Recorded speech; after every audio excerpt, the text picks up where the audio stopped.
जय Hind dear students, कैसे हैं आप? I hope you all are well at your place with your family. EVS subject में आज हम क्लास 5th के लिए चैप्टर 9 से दिस इज पार्ट 2। चैप्टर 9 का ऑलरेडी एक पार्ट 1 का क्लास हो गया। पार्ट 1 मीन्स एक वीडियो ऑलरेडी हमने लिंक दे दिया आपको, अपलोड कर दिया यूट्यूब पे। This is part 2। आज पार्ट 2 में इस चैप्टर को हम ख़त्म कर देंगे। इसके बाद मैं आपको पीडीएफ फॉर्मेट में हार्ड वर्क दूंगा। हार्ड वर्क का लिंक भी आपको दूंगा, आपके व्हाट्सएप ग्रुप में डालूंगा। साथ ही साथ जो हार्ड वर्क मैं आपको दूंगा उसको मैं वीडियो के थ्रू एक्सप्लेन भी करूंगा।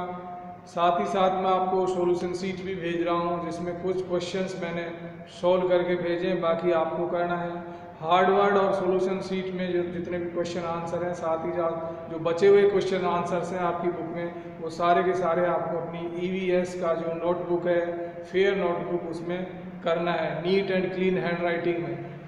ठीक है, सो विदाउट वेस्टिंग टाइम शुरू करते हैं। आज हम live in the books, that is part 2। इसमें हम पढ़ेंगे केस स्टडी। बिश्नोइज का केस स्टडी दिया गया है अपने चैप्टर में, उसको रीड करेंगे। शिफ्टिंग कल्टीवेशन क्या होता है उसको पढ़ेंगे। साथ ही साथ threats to the tribal community. Threats का मतलब होता है खतरे। जो हमारी ट्राइबल कम्युनिटीज़ हैं उनको क्या खतरे हैं, उनके ऊपर बात करेंगे। सो शुरू करते हैं। Case study Bishnois. बिस मीन्स 20, BISH। बिस का मतलब यहाँ पे बताया गया है 20। बिस means 20 and Noi means 9. Noi means 9, so इसका मतलब हो गया 29। ठीक है। Bishnoi is a religious group found in western Thar desert and northern Indian states. ये जो बिश्नोईज हैं ये एक रिलीजियस ग्रुप है, लोगों का एक रिलीजियस ग्रुप है जिनको बिश्नोई के नाम से जाना जाता है। ये लोग कहाँ मिलते हैं? थार जो डेजर्ट है, अपने जो थार डेजर्ट है वहाँ पे मिलते हैं, एंड नॉर्दर्न इंडियन स्टेट्स। ठीक है, स्पेशली राजस्थान में मिलते हैं। दे फॉलो सर्टेन प्रिंसिपल्स। वो कुछ विशेष उनके प्रिंसिपल्स हैं, उनके कुछ कर्तव्य हैं, मतलब वो उनमें बिलीव करते हैं। So they follow certain principles precisely 29 principles हैं जिनको वो प्रीसीसली मीन्स शुद्ध रूप से, मतलब पूरी तरह से उनको फॉलो करते हैं। According to which the trees and wildlife must be protected. इसके अनुसार, ये जो प्रिंसिपल्स हैं इनके अनुसार क्या है कि ट्रीज एंड वाइल्ड लाइफ, जो पेड़ है या जो वाइल्ड लाइफ है, वन्य जीव लाइफ है, मस्ट बी प्रोटेक्टेड, उनको बचाया जाना चाहिए। प्रोटेक्टेड मीन्स बचाना है, उनको हार्म नहीं करना है, नुकसान नहीं पहुंचाना है। बिश्नोईज के प्रिंसिपल हैं, कितने प्रिंसिपल्स हैं? 29 प्रिंसिपल्स हैं। प्रीसियसली, शुद्ध रूप से वो 29 प्रिंसिपल्स को फॉलो करते हैं। और उन 29 प्रिंसिपल्स में क्या है कि जो वाइल्ड लाइफ है और जो ट्रीज हैं इनको प्रोटेक्ट करना है, इनको बचाना है। अकॉर्डिंग टू देम, उनके अनुसार, harming the environment means harming one's own self. Harming का मतलब नुकसान पहुंचाना। इन्वायरमेंट को, वातावरण को नुकसान पहुंचाने का मतलब उनके अनुसार अपने आप को नुकसान पहुंचाना है। The community of Bishnois has banned the killing of animals, felling of trees and tries to provide protection to all forms of life। ये जो बिश्नोईज का समुदाय है, कम्युनिटी मीन्स समुदाय, हैज बैंड, उन्होंने इस पे रोक लगा दी है। किस पे? द किलिंग ऑफ एनिमल्स, जो जानवर हैं उनको मारने पर। फेलिंग ऑफ ट्रीज, जो पेड़ हैं उनको काटने पे या उनको गिराने पर।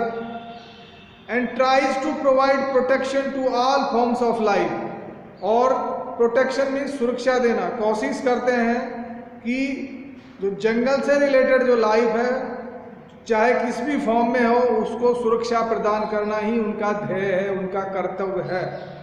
दे even see to it that the firewood that they use should not have even a tiny insect. देखिए वो इतने बिलीव करते हैं जंगलों पे और पेड़ों पे, अपने जो उनके विश्वास हैं 29 प्रिंसिपल्स हैं उन पे इतना बिलीव करते हैं कि they do not they even see to it, वो ये भी देखते हैं कि दैट द फायरवुड मीन्स जो आग हम जलाते हैं, दैट दे यूज, वो लोग जो आग यूज करते हैं, should not have even a tiny insect, मतलब उसमें कोई छोटा सा भी इंसेक्ट मीन्स कीड़ा उसमें यूज ना हो। इसका कहने का मतलब है कि अगर वो कोई इंसेक्ट्स को अगर आग में जल जाएगा तो उससे नुकसान हो जाएगा, ठीक है। दे do not wear blue coloured clothes, वो जो ब्लू कलर के नीले रंग के कपड़े भी नहीं पहनते। क्यों नहीं पहनते? As the dye required to colour them is obtained by cutting many shrubs. उनका ये मानना है कि जो डाई ब्लू कलर में यूज होती है वो किससे, क्योंकि कलर कैसा है ब्लू, तो किससे, कहाँ से आई है? Obtained by cutting many shrubs, है ना, कि भाई बहुत सारी श्रब्स भी एक प्लांट है, मैंने बताया था हर्ब श्रब्स, तो श्रब्स, बहुत सारे श्रब्स को काटकर ये जो ब्लू कलर का डाई है बनाया गया है। इसलिए वो कोशिश करते हैं कि ब्लू नीले रंग के कपड़े वो नहीं पहनते हैं। इसका सीधा सा मतलब ये है कि वो बहुत ही मतलब डीपली जो उनके प्रिंसिपल्स हैं 29 प्रिंसिपल्स, उन पे बहुत ही प्रीसाइसली शुद्ध रूप से विश्वास करते हैं और उनको बचाने के लिए, पेड़ों को बचाने के लिए या जंगल को बचाने के लिए वो अपनी पूरी बोलते ना ताकत झोंक देते हैं। अमृता देवी एक एग्जाम्पल दिया हुआ है इसमें बिश्नोई सोसाइटी से, समुदाय से। Amrita Devi a Bishnoi women along with 363 other Bisnois died saving the Khejarli trees.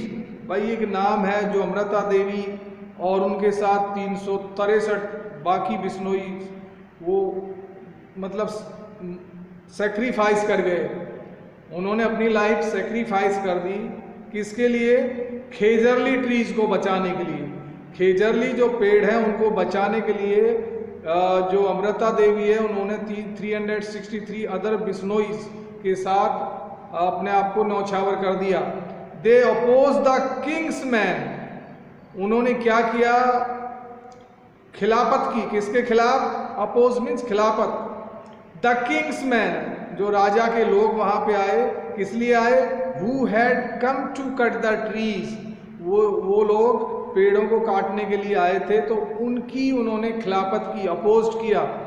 And preferred to sacrifice their lives for saving the green trees. जब उन्होंने खिलाफत की तो दो किंग्स के आदमी थे, उन्होंने उनको मार दिया। बट उन्होंने एंड प्रिफेयर टू सेक्रीफाइस, उन्होंने मतलब अपने उन पेड़ों को बचाने के लिए, ग्रीन ट्रीज को बचाने के लिए उन्होंने अपना सेक्रीफाइस सही समझा, अपना बलिदान दिया और अपने बलिदान को उन्होंने सही ठहराया।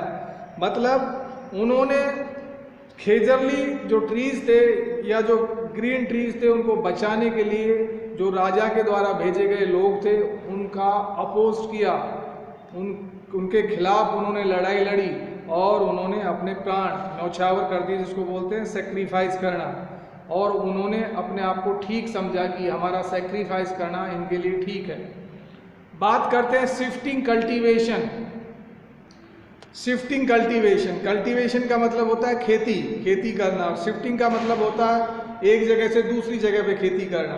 तो शिफ्टिंग कल्टीवेशन को देखते हैं। सम ट्राइबल्स, कुछ जनजातियां practice shifting cultivation also called jhum cultivation. भाई शिफ्टिंग कल्टीवेशन का दूसरा नाम JHUM झूम कल्टीवेशन भी है। तो कुछ जो ट्राइबल्स हैं वो झूम कल्टीवेशन या शिफ्टिंग कल्टीवेशन करती हैं। They clear a patch of land in the forest and grow crops there. वो कैसे करती हैं? जंगल में कोई पैच मीन्स कुछ थोड़ा सा जमीन का जो पीस, उसको हम पैच कहेंगे, कोई टुकड़ा। अब उनके हिसाब से जितना उनको रिक्वायर्ड है उस पैच को वो क्लियर करते हैं। क्या करते हैं? They clear a patch of land in the forest. उसको बेसिकली उस पे जो बाकी जो प्लांट्स हैं, ट्रीज हैं, उनको काटते हैं। एंड ग्रो क्रॉप्स देयर, वहाँ पे फसल उगाते हैं। ग्रो मीन्स उगाना, क्रॉप्स मीन्स फसल, उस पैच पे। Once that patch loses its fertility, fertility का मतलब होता है उर्वरकता या उपजाऊपन। अब उस पे वो जो क्रॉप है उगाएंगे, साल भर या 2 साल भर ऐसे उगाएंगे, और जब उनको लगेगा कि उस पैच ने अपनी फर्टिलिटी ख़त्म कर दी है, भाई बार बार अब क्रॉप या हम उसमें फसल उगाएंगे, प्लांट्स उगाएंगे तो उसका उपजाऊपन कम हो जाएगा। इसलिए आप लोगों ने देखा होगा कुछ किसान लोग कुछ खेतों को एक पर्टिकुलर सीजन के लिए छोड़ देते हैं ताकि उनकी फर्टिलिटी बढ़ जाए।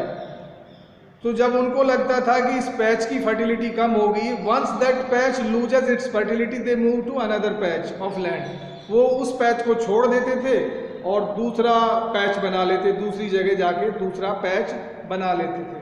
तो इसको बोलते हैं शिफ्टिंग कल्टीवेशन, ठीक है। In the mean time, mean time का मतलब होता है मतलब इसी बीच क्या होता था, in the mean time the previous land regains it's fertility, जो पहले वाला पैच था या जो पहले वाली जमीन थी जिसको उन्होंने छोड़ दिया था। क्यों छोड़ दिया था? क्योंकि उसमें उपजाऊ उर्वरकता कम हो गई थी।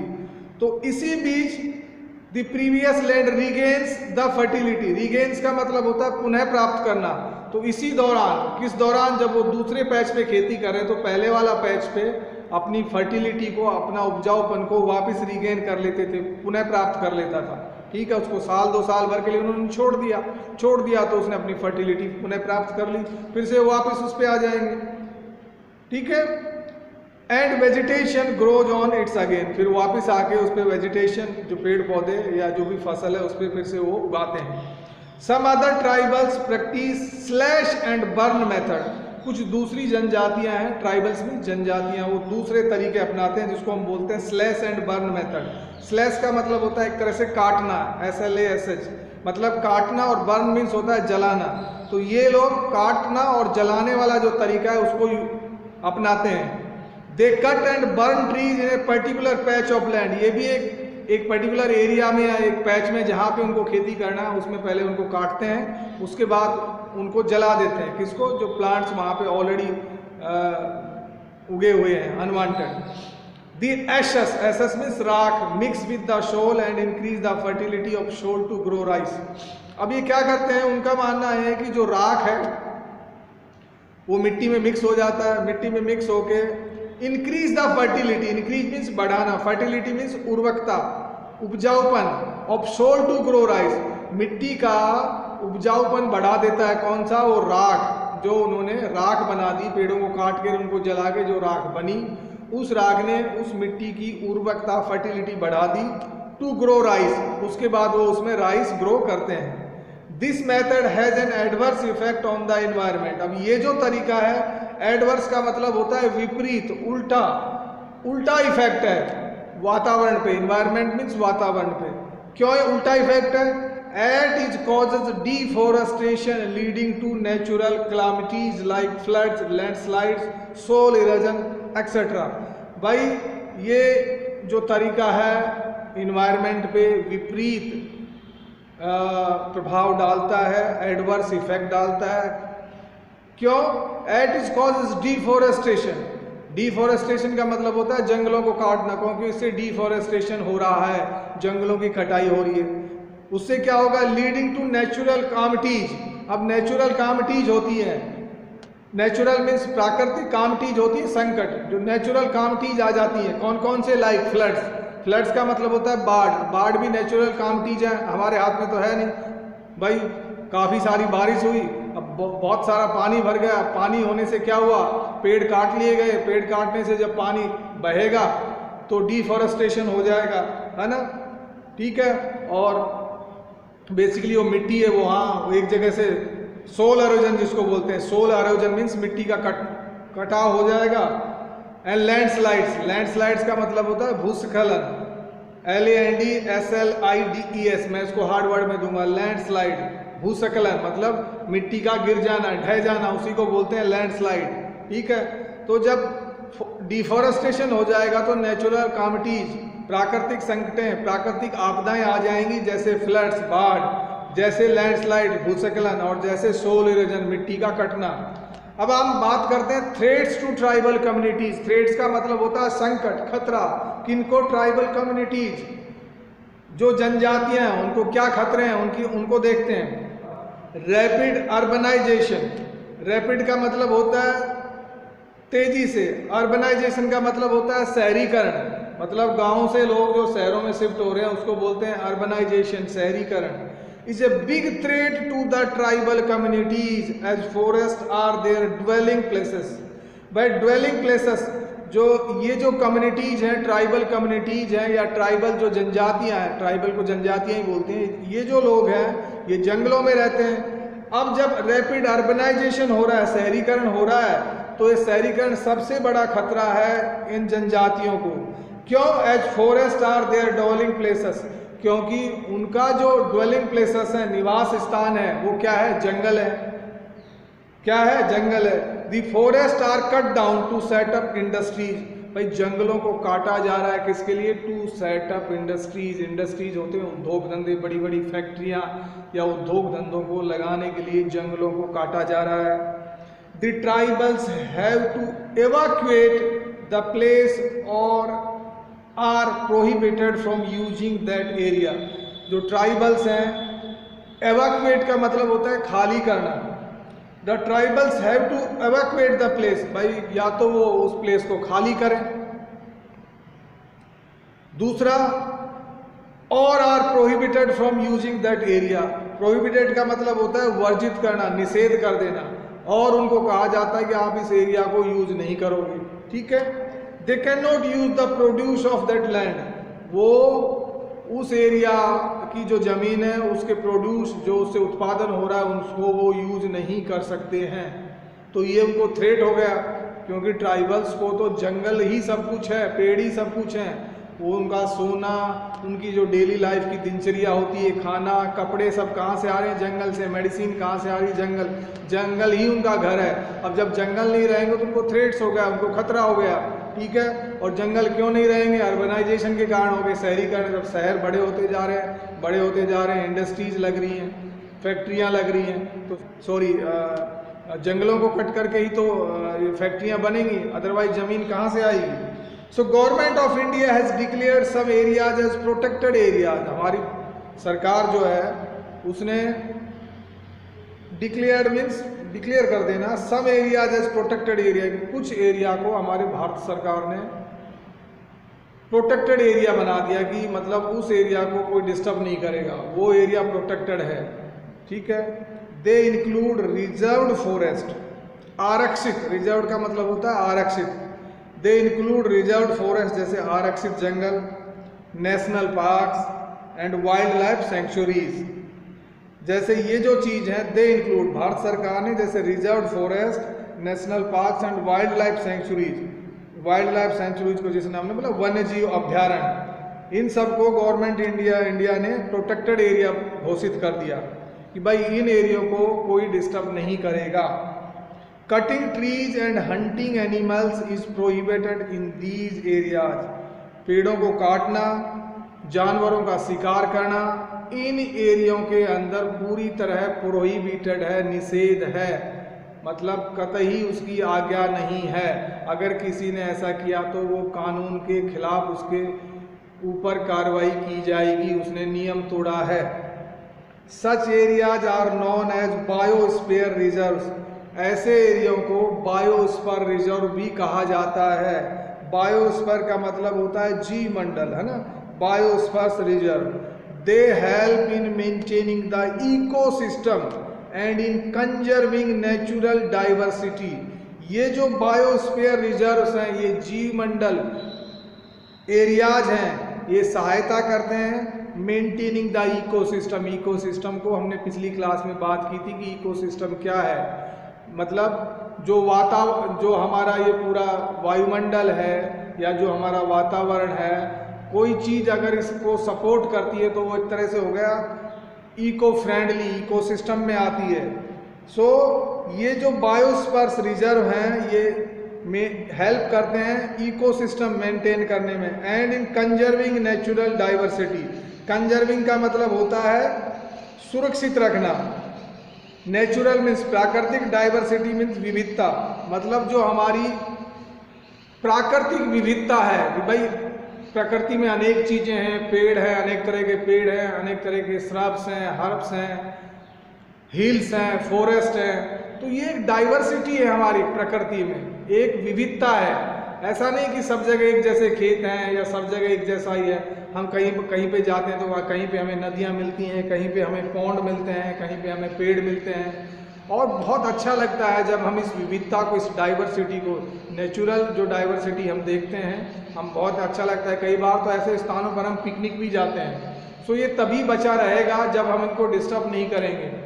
सो यही बता रहा है यहाँ पे कि दे हेल्प, कौन हेल्प कर रहा है? जो बायोस्फीयर रिजर्व्स जो गवर्नमेंट ने घोषित कर दिए गए हैं in the forms of like reserve forest, national parks and wildlife centuries, जिनको हम बायोस्फीयर रिजर्व कहते हैं, ये हेल्प करते हैं, इकोसिस्टम में हेल्प करते हैं, एंड कंजर्विंग नेचुरल डाइवर्सिटी, और जो हमारी प्राकृतिक विविधता है उसको बचाने में भी हेल्प करते हैं।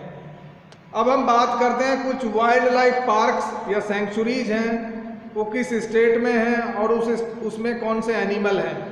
ये लास्ट टॉपिक है इस चैप्टर का। जैसे जिम कॉर्बेट नेशनल पार्क है, ये उत्तराखंड स्टेट्स में है, और इसमें जो एनिमल पाए जाते हैं, बंगाल टाइगर यहाँ पे मिलता है। सुंदरबंस वाइल्ड लाइफ सेंचुरीज, बहुत फेमस नाम है, आपने सुना होगा, ये वेस्ट बंगाल में है, यहाँ पे भी टाइगर्स मिलते हैं। मानस वाइल्ड लाइफ सेंचुरीज, ये आसाम में है, इसमें एशियन एलिफेंट्स मिलते हैं। काजीरंगा नेशनल पार्क जो है आसाम में है, और राइनोसर्स है ना, राइनो होता है ना, राइनोसर्स पाए जाते हैं। गिर नेशनल जो पार्क है वो गुजरात में है, यहाँ एशियाटिक लॉयंस मिलते हैं। पेरियार वाइल्ड लाइफ सेंचुरीज है, ये केरला में है, यहाँ पे एशियाटिक एलिफेंट्स पाए जाते हैं। सरिस्का नेशनल पार्क जो हमसे काफ़ी क्लोज है, राजस्थान में है, यहाँ पे भी बंगाल टाइगर देखने को मिलते हैं। अब हम थोड़ा सा क्विक रिकैप कर लेते हैं, समरी देख लेते हैं क्या इसका निचोड़ है इस चैप्टर का। A forest is an ecosystem where plants and animals interact with each other and the physical environment. जंगल क्या है उसके बारे में बताया गया है। मैनी ट्राइबल्स और Adivasis live in the forest, हमने काफ़ी डिस्कस कर लिया कि बहुत सारी जनजातियाँ और आदिवासीज हैं वो जंगलों में रहते हैं। They depend on forest for food, shelter and fuel. जो आदिवासीज हैं पूरी तरह से जंगल पे निर्भर हैं, जैसे खाने के लिए, शेल्टर निवास के लिए और फ्यूल के लिए। There are different tribes in different states, अलग अलग राज्यों में अलग अलग जनजातियाँ हैं। ट्राइबल्स प्रैक्टिस शिफ्टिंग कल्टीवेशन, जो ये ट्राइबल्स जो लोग हैं, जनजातियाँ हैं, शिफ्टिंग कल्टीवेशन बेसिकली करना चाहते हैं, करते हैं, जिसके बारे में हमने डिस्कस किया है कि शिफ्टिंग कल्टीवेशन क्या होता है। एक स्थान पे करना फिर दूसरे पे करना, शिफ्ट करते रहते हैं अपनी खेती को। अर्बनाइजेशन, शहरीकरण एंड डिफॉरेस्टेशन, वनों का मतलब जंगलों को काटना, जिसको बोलते हैं डिफॉरेस्टेशन। डिफॉरेस्टेशन जंगलों को काटना, जंगलों का कम हो जाना। अर्बनाइजेशन शहरीकरण, मतलब गाँव से शहरों की तरफ जो लोग आके शहरों में शिफ्ट हो जाते हैं उसको बोलते हैं urbanization. Are threats to tribal communities, जो ट्राइबल जनजातियां हैं, समुदाय है, इनके लिए खतरा है दोनों ही चीज़। कौन कौन सी? अर्बनाइजेशन शहरीकरण और जंगलों को काटना यानी कि डिफॉरेस्टेशन।